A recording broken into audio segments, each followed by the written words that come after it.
قرآن کریم اور احادیث میں صدقہ دینے کے بہت زیادہ فضائل اور فوائد بیان ہوئے۔ یاد رکھیں، صدقہ دینے کی ایک اہم صورت تو یہ ہے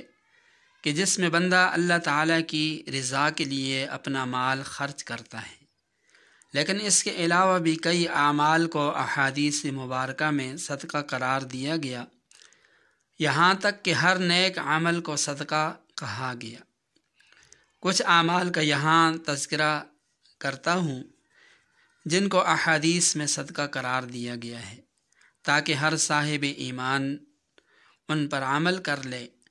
اور اس کے نتیجے میں دنیا اور آخرت کے فضائل و فوائد سمیٹ سکے۔ اللہ تعالی ہمیں عمل کی توفیق عطا فرمائے۔ تو احادیث میں کئی اعمال کو صدقہ کہا گیا، مثلاً راستے سے تکلیف دینے والی کوئی بھی چھوٹی بڑی چیز ہٹا دینا یہ صدقہ ہے، مسلمان کو سلام کرنا یہ صدقہ ہے، دوسروں کو کسی نیکی کی دعوت دینا صدقہ ہے، دوسروں کو کسی گناہ اور بنائی سے منع کرنا یہ بھی صدقہ ہے، سبحان اللہ کہنا صدقہ ہے، الحمدللہ کہنا صدقہ ہے، لا الہ الا اللہ کہنا یہ صدقہ ہے، مسلمان بھائی سے خندہ پیشانی سے ملنا یہ بھی صدقہ ہے، اپنے اہل و عیال پر خرچ کرنا یہ بھی صدقہ ہے،